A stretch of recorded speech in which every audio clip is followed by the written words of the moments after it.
आपसे कल ही बात हो रही थी शाम में, और आपने कहा कि ये भाषिनी को नमो ऐप में डालकर प्रधानमंत्री के भाषणों का जिस तरीके से रियल टाइम अनुवाद दक्षिण भारत में कराया जा रहा है, भाषाई बाधा तोड़ने के नाम पर राजनीतिक पहुंच बढ़ाई जा रही है।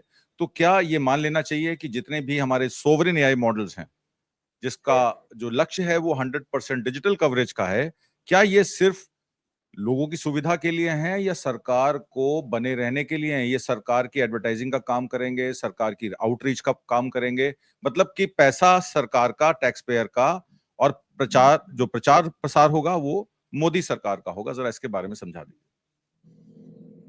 आत्मजीत जी, कुछ प्रोग्राम्स और डेट्स अगर आप उसकी क्रोनोलॉजी समझो तो ये मैटर पूरा एक दिन आपदा में अवसर कैसे ये सरकार पीछे से कर रही है, हर चीज को एडवर्टाइज करती है। जो चीज ये नहीं करती है उसमें इनका बड़ा ही गहन अध्ययन और उसमें इनका पूरा एक अरेंजमेंट्स होता है। एक ट्रेलर एंड फ्रांसिस का एक सर्च रिपोर्ट यूएसए में 19 फरवरी 2026 को पब्लिश होता है। उसमें आप देखिए उसका जो टाइटल था, that was artificial intelligence in election campaigns, perceptions, penalties and implementation. अब उसमें इन्होंने कुछ यूएसए के पूरा रिपोर्ट सबमिट करके उन्होंने पूरा बताया था कि कैसे इन्फ्लुएंस किया जाता है इलेक्शन, और उसके जो परसेप्शंस हैं उसको नैरेटिव में कैसे कन्वर्ट करें कि जो न्यूट्रल वोटर्स हैं, जो या सिटिंग ऑन द फेंस हैं, उनको कैसे कल्टीवेट करके अपनी फेवर में कन्वर्ट किया जाए। उसके हिसाब से आप उसको प्रोग्रामिंग करोगे और आप उनको बताओगे। इंडिया में हैंडीकैप 22 तक ये था कि जो मोदी जी बोलने की कोशिश करते थे वो लोकल लैंग्वेज में नहीं कर पाए। आपने शायद वो लाइव में भी देखा होगा कि वो अमित शाह जब कुछ बोल रहे थे साउथ में तो उसने और कुछ बोल दिया, तो उसको बोला भाई आप वही बोलो जो मैं बोलना चाहता हूँ, आप उसमें ऐड मत करो। तो इस हैंडीकैप को निकालने के लिए इन्होंने ये भाषिनी का सॉफ्टवेयर डेवलप किया और 22 लैंग्वेज में वो रियल टाइम ट्रांसलेट करके आपको वॉइस ओवर देता है। अब ये हो गया पार्ट 1। उसके बाद आप सडनली देखिए 20 फरवरी को एक प्रोग्राम होता है, that is under the banner of India international institute of democracy and election management. इसमें डायरेक्टर जनरल अपॉइंट होते हैं एक मिस्टर राकेश कुमार वर्मा, और इनके नीचे जो 3 मेंबर्स हैं एक्टिव मेंबर्स, उसमें चीफ इलेक्शन कमिश्नर और 2 इलेक्शन कमिश्नर। इनके साथ ये प्रोग्राम में जो आपने देखा इसमें जी माफ कीजिएगा, एक मिनट मैं आपको स्टेज पे जी फिर से रिपीट कीजिएगा जो आपने बात की ये शख्स की हजरत के बारे में दोबारा बताइएगा जी। ये जो था इस अंडर द टॉपिक ये एआई और ये जो इलेक्शन लिखा है under the banner of Indian international institute of democracy and election management, इसमें ये पार्टिसिपेंट्स थे। अभी इसके अंदर ये जो 2 आप देख रहे हैं, one is Divya Chandra and other is Sumit तलवार। ये दोनों इन्फ्लुएंसर्स हैं और दे आर एआई मास्टर्स। इसमें ये दिव्या चंद्रा जो है वो बूम नाम का पोर्टल चलाती हैं।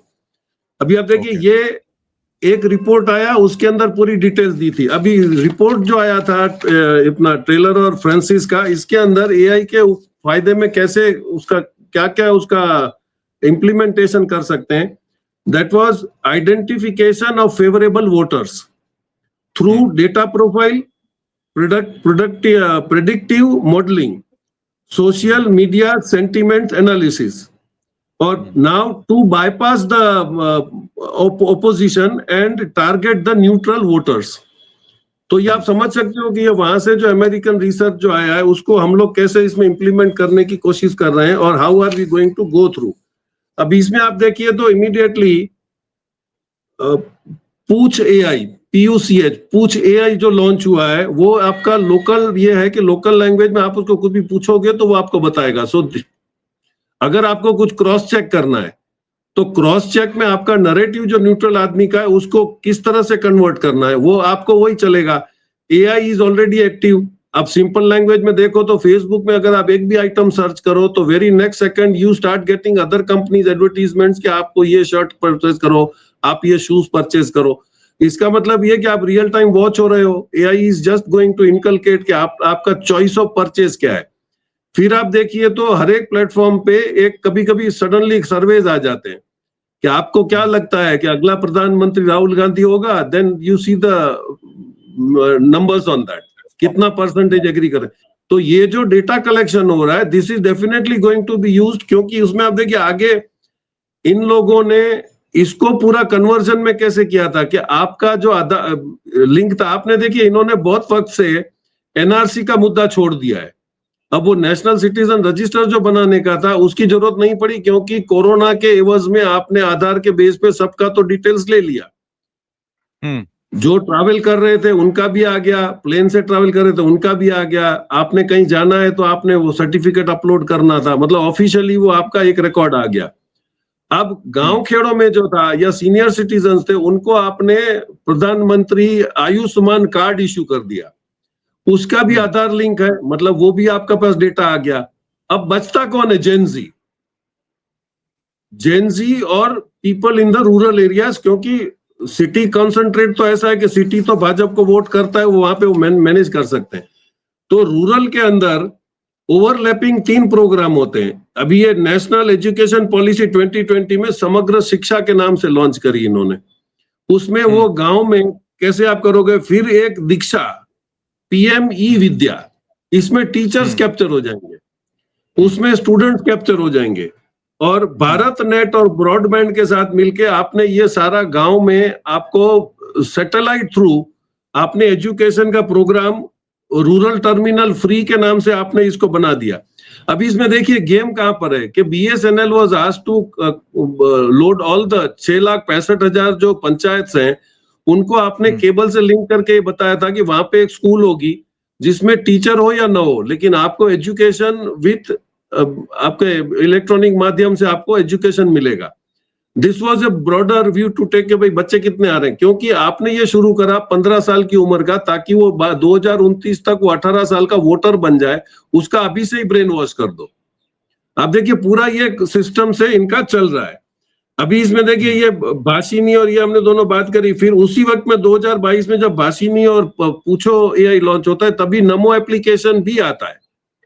तो जैसे ही आपने नमो एप्लीकेशन डाउनलोड किया तो आप उसमें चॉइस में हो या नहीं हो, ये उधर से आपको मालूम पड़ जाएगा। और कैसे AI का यूज करके ये लोग नाम काटते हैं, वो तो अभी it is in open secret like thing, court भी जानती है, लोग भी जानते हैं, कि वो हमने बंगाल में भी देखा, हमने महाराष्ट्र में भी देखा। तो ये दे हैव प्रिपेयर्ड एवरीथिंग, और this is still getting consolidated for the election 2029।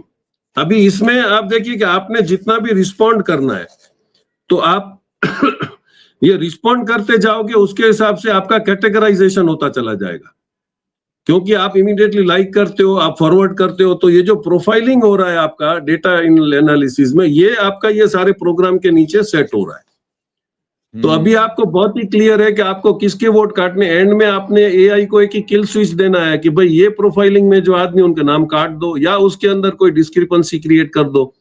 और डिस्क्रिपेंसी क्रिएट करने में उनको बहुत एक बड़ा एडवांटेज कोर्ट से मिल गया, जब कोर्ट ने ये स्टेटमेंट दिया कि अभी वोट नहीं देंगे तो 5 साल के बाद दे देंगे। हालांकि होना ये चाहिए था कि उसको इलेक्शन को ही काउंटरमांड कर देना था। हमारे यहाँ पे भूपेंद्र चुड़ासमा करके गुजरात में एक एजुकेशन मिनिस्टर रहे, उनके इलेक्शन के 2 साल के बाद ही गुजरात हाई कोर्ट ने उसका election null and void declare कर दिया था। But they went to supreme court and manage के वो और 3 साल तक केस नहीं चले, और that man completed his term in spite of not getting elected as an education minister. और ये सब जगह चल रहा है। धामी इलेक्शन में हार जाता है, आपने उसको CM बना दिया, और CM बन गया तो ऑब्वियस है वो फिर जो इलेक्शन होगा काउंटर उसमें वो जीत जाएगा।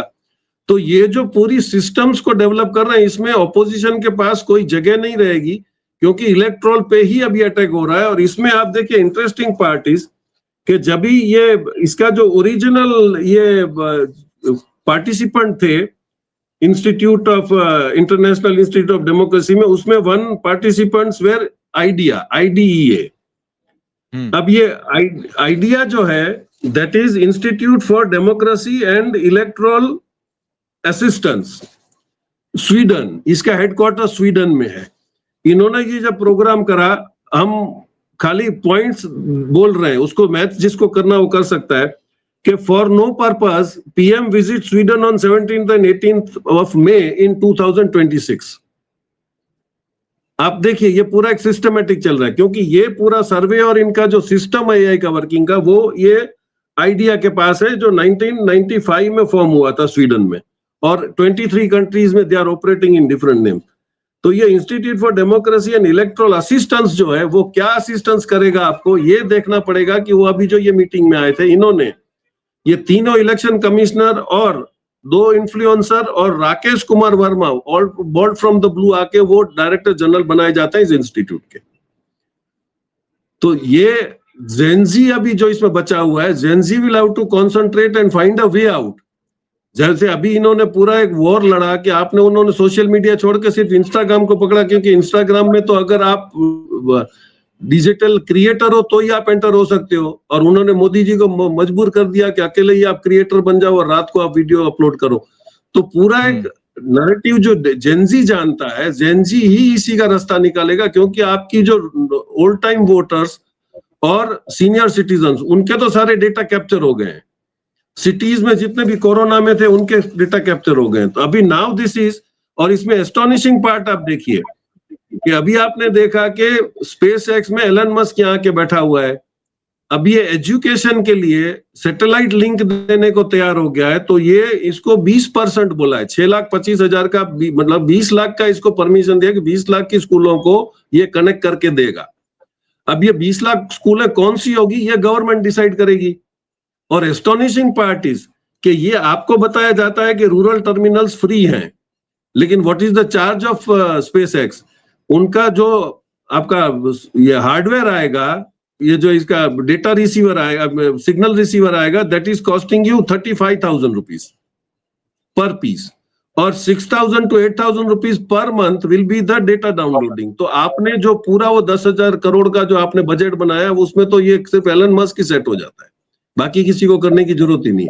तो केबल आपने लगाया, उसको आपने कनेक्ट नहीं करे, अभी आप इसको काम दे दोगे कि रूरल में। इसका मतलब ये होगा कि आपको किस रूरल एरिया में कौन से आइटम को वहां पे रिले होने देना है, डाउनलोडिंग या अपलोडिंग, और किस एरिया में नहीं देना है, that Elon Musk will decide, not the government of India या दिस इंस्टीट्यूट।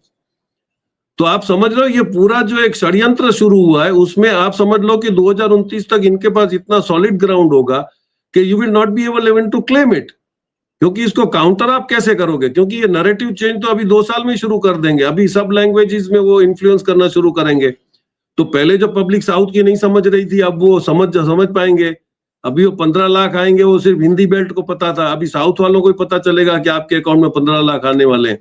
तो these are the things getting prepared right from now, जिसको हाईलाइट करना जरूरी है। जी, मैं आपसे ये समझना चाहता हूं कि क्या टेक्नोलॉजी सत्ता के हाथों में अगर चुनाव का सीधा इस्तेमाल हो जाएगा तो इसको इंडिपेंडेंट डिजिटल पब्लिक इंफ्रास्ट्रक्चर कहा जा सकता है, कि ये सरकारी इंफ्रास्ट्रक्चर है जो आप पर नजर बना के रखेगा और आपको 24 घंटे आप पे नजर रखेगा। सरकार के खिलाफ बोलेंगे तो आप देशद्रोही कहलाएंगे, आपको अरेस्ट कर लिया जाएगा, आप पर यूएपीए की धाराएं लगाई जाएंगी, आपको जेल डाल दिया जाएगा। जिस तरीके का अमेरिकन मॉडल है, वेनेजुएला के प्रेसिडेंट को उन्होंने उठा लिया 4 घंटे के अंदर, तो क्या ऐसा ही मॉडल हम लोग भी प्रिपेयर कर रहे हैं डिजिटल पब्लिक इंफ्रास्ट्रक्चर के नाम पर? मैं आपसे ये समझना चाहता हूँ जरा।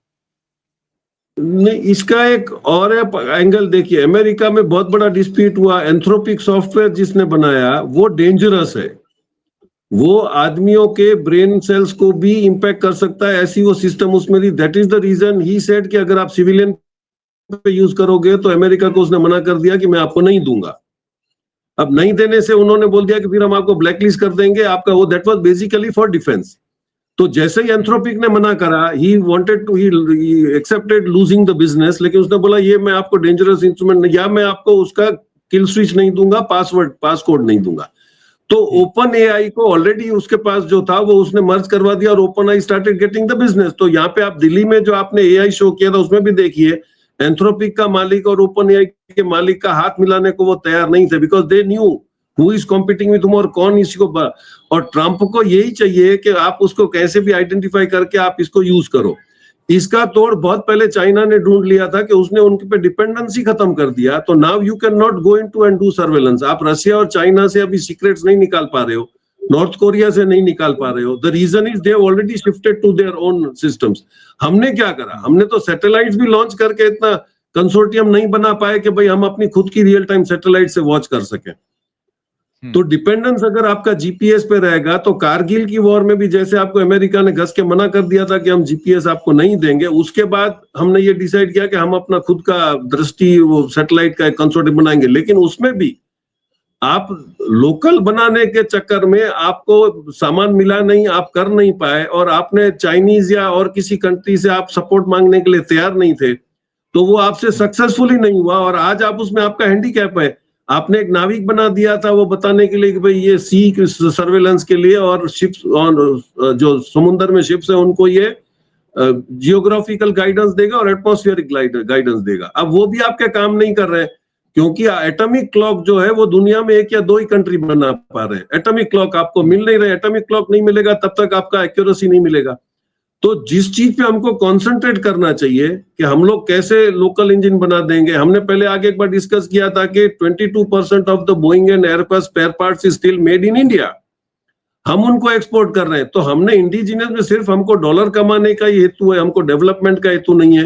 क्योंकि आप सारे कंट्रीज का R&D देख लो, every company has to do R&D, 20 to 22% China उसका R&D यूज कर रहा है तब वहां पहुंचा है।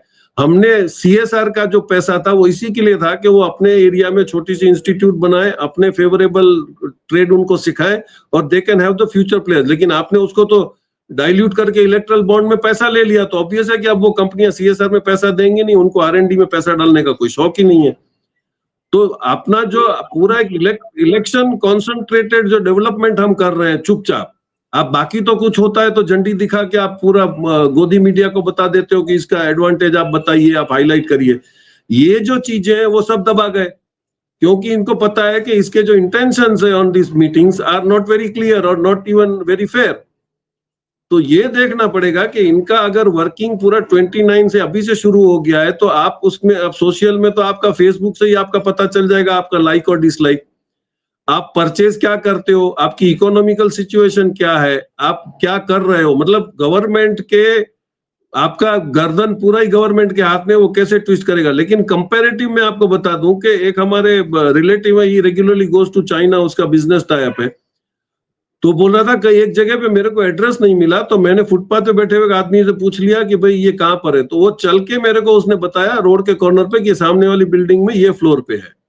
तो जिसके ऑफिस में गया उसको पूछा कि यार आदमी इतने सबलाइम है, इतने डिसेंट है कि वो बेचारा उठ के मेरे को बताने आया। बोले नहीं ऐसा नहीं है, हमारे सारे के आइरिस से सर्वेलेंस होते हैं और उसमें सोशल पॉइंट्स मिलते हैं। अगर ये आपसे रूड बिहेव करता तो इसका सोशल पॉइंट कट जाता, जैसे अपना सिविल है, तो इसको अच्छी जगह में नौकरी नहीं मिलती, इसको अच्छी जगह में घर नहीं मिलता रेंट पे, रेस्टोरेंट में इसको VIP प्रायोरिटी नहीं मिलती। तो everybody is trying to become good, और ये कल्चर ऑटोमेटिकली डेवलप हो जाएगा।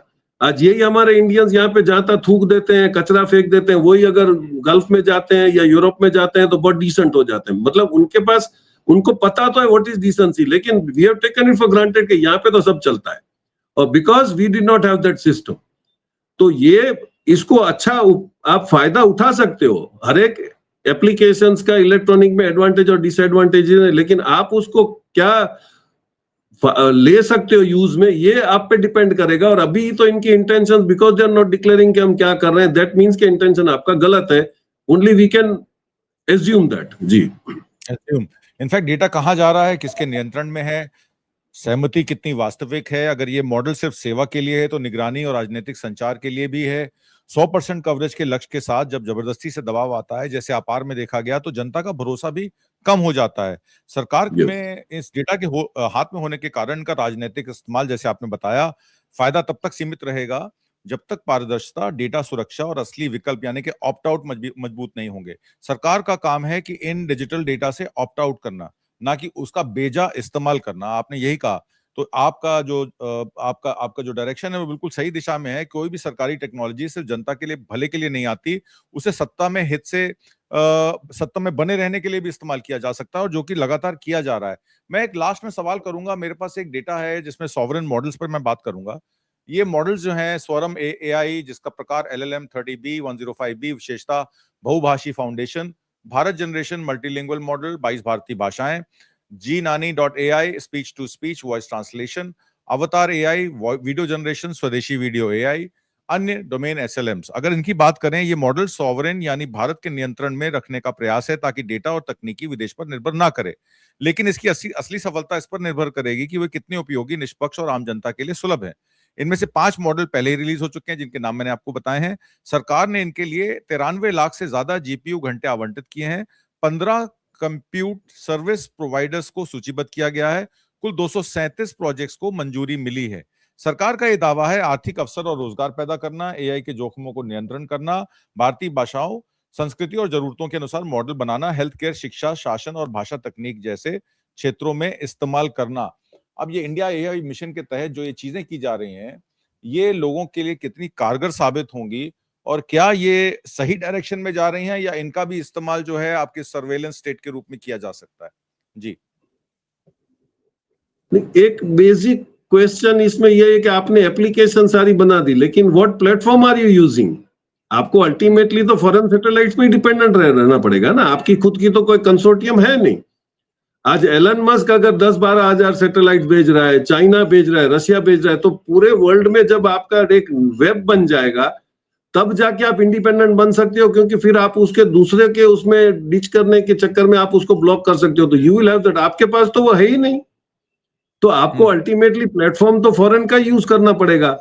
इसका सीधा उदाहरण आप ईरान में देख लो कि ईरान की वॉर में अमेरिका ये ओवर कॉन्फिडेंस में था कि उनकी जब मिसाइल्स आएंगी जीपीएस गाइडेड तो हम जीपीएस ब्लॉक कर देंगे, लेकिन दे नेवर न्यू कि ऑलरेडी वो चाइना के बाइडू पे सेट हो गया है, रशियन सैटेलाइट पे सेट हो गया है, और उसने वो एडवांटेज कर दिया। और यही केस हुआ था रशिया में, जब यूक्रेन में स्टारलिंक का कनेक्शन दिया गया था तो रशिया वार्न देम कि अगर 2 घंटे में आपने डाउनलिंकिंग बंद नहीं किया तो मैं 500 किलोमीटर पे आपकी सैटेलाइट घूम रही है मैं उसको गिरा दूंगा। और एलन मस्क को वो डाउनलिंकिंग बंद करना पड़ा। तो ये होगा कि आप डिपेंडेंट तो फॉरेन सैटेलाइट्स पे हो, आपकी एप्लीकेशंस में आपके पास डेटा रहेगा, लेकिन उस डेटा को किस वक्त आप यूज करोगे या नहीं करोगे वो तो फॉरेन प्लेटफॉर्म्स डिसाइड करेंगे ना, आप तो इंडिपेंडेंट हो नहीं। तो ये सारा एक भ्रम पैदा करने की बात है, क्योंकि नैरेटिव में तो इस गवर्नमेंट को कोई नहीं पहुंच सकता है। आप मंगल पे भी पहुंच गए, आपने चांद पे पीछे की साइड में जाके आपने डार्क पार्ट में पानी भी ढूंढ लिया, तो एवरीथिंग इज इजी। क्योंकि 85% पीपल जो मुफ्त अनाज पे जी रहे हैं उनको क्या फर्क पड़ता है कि आप चांद पे पहुंचते हो या मंगल पे पहुंचते हो। तो उनको एग्जैक्टली पता है कि हमको ये 40% जो sitting on the fence public है उसी को कॉन्सेंट्रेट करना है, और उसी के लिए एआई का पूरा ये बदमाशी काम आ सकती है। जी। अभी रिसेंटली नीला केनी का यूआईडीआई के आधार के प्रमुख रह चुके हैं। जब ये सीएम थे गुजरात के, आपको पता ही है, मोदी जी ने कहा कि ये आधार का जो सिस्टम है ये बिल्कुल प्राइवेट हाथों में नहीं देना चाहिए। इन्फोसिस के डायरेक्टर थे। अब उसी की हाई टास्क फोर्स इन्होंने बना दी, हाई पावर्ड। संडे को आनंद फानंद में अनाउंस कर दी, कोई कमेटी नहीं बनाई, कोई चर्चा नहीं हुई, और हाई पावर टास्क फोर्स बन गई। मैं आपसे ये सवाल पूछना चाहता हूं कि यूआईडीआई आधार के प्रमुख रह चुके हैं, अब क्या अपार के जरिए, जिसमें हर स्टूडेंट को कंपल्सरी कर दिया गया है आधार को लिंक करना, परीक्षा प्रणाली को पूरी तरीके से डिजिटल और केंद्रीकृत करके, क्या उस पर कोई सवाल का हल ढूंढा जा सकता है, या फिर वो केंद्रीकरण करके एक तरीके से आपका डेटा मैप कर लेंगे, कितनी सीटें अवेलेबल हैं, कितने छात्र एग्जाम दे रहे हैं, और फिर उनको जो है आप मार्केटिंग करके उनको अपनी सीटें बेचें। प्राइवेटाइजेशन और सरकार की जवाबदेही, क्या यही उद्देश्य है इस हाई पावर्ड कमेटी का? मेरा आखिरी सवाल आपसे ये है। ये आई वॉश है। आपने 2024 में ऑलरेडी फास्ट ट्रैक कोर्ट बना दिया था, आपने prevention of unfair practice act के अंदर ये डिसाइड कर दिया। तो 2024 में जो आपने प्रिवेंशन ऑफ अनफेयर एक्ट बनाया था उसमें यही तो सारे मुद्दे थे कि जो भी इसके अंदर इंटरवेन करने की कोशिश करेगा ही विल बी कॉट और पनिश। लेकिन उसके अंदर भी इनको पता था कि गलत हमारे ही आदमी करेंगे, तो उसमें इन्होंने 3 स्टेप रखे थे। जो ऑपरेटर है, मेन ऑपरेटर, उसको तो 1 करोड़ का दंड लगेगा और 4 साल के लिए उसको ब्लैकलिस्ट कर दिया जाएगा। लेकिन नीचे जो उसके चमचे होंगे, जो पेपर ले जाके कॉपी निकालेंगे और बेचेंगे, उनको 3 से 5 साल की जेल हो सकती है। तो आप यही देखना पड़ेगा कि इनके जो प्रोग्राम्स होते हैं उसके पीछे जो हिडन एजेंडा होता है उसको आपको दिखाना पड़ेगा। तो 2024 में भी आपने ये एक्ट तो ला दिया था, और मोदी साहब ने पार्लियामेंट में ये बताया था कि हमने ये एक्ट लॉन्च कर दिया। जो उन्होंने पहले बोला कि हमने पहले ही से इसके ऊपर बहुत स्ट्रिक्ट एक्शन लिया, तो वो प्रिवेंशन ऑफ अनफेयर मीन्स का एक्ट का जो आपने बना दिया था उसमें तो अभी तक के 6 ही केस हुए हैं, और 6 केस भी अभी तक चल रहे हैं। तो ये जो बोल रहे थे कि जेल में बैठे हैं, वो जेल में तो वो बैठे हैं जो रिक्शा वाला होगा, जो पेपर ले गया होगा या किसी ने ट्रांसफर करा होगा।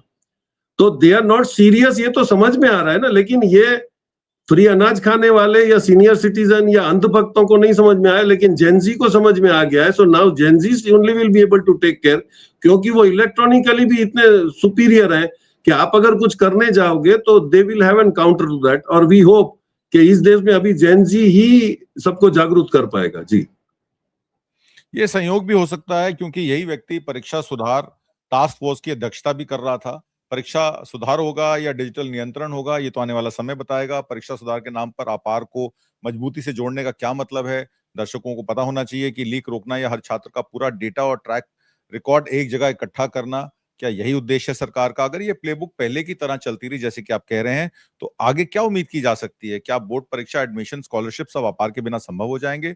जवाबदेही और विकल्प किसका रहेगा? अगर कोई अभिभावक अपार नहीं बनवाना चाहता तो उसके बच्चे का भविष्य कितना सुरक्षित है?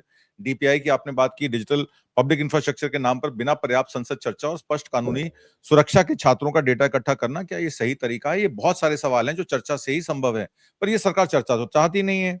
ये तो तालियां मारती है, थालियां मारती है और कहती है मोदी जी की जय हो. आने वाले समय में जनता ये सब सवाल के जवाब मांगेगी. आज की चर्चा में भाग लेने के लिए और बहुत सारी महत्वपूर्ण जानकारियां देने के लिए गिरीश जोशी जी, बहुत बहुत धन्यवाद. नमस्कार. Thank you very much sir. Thank you.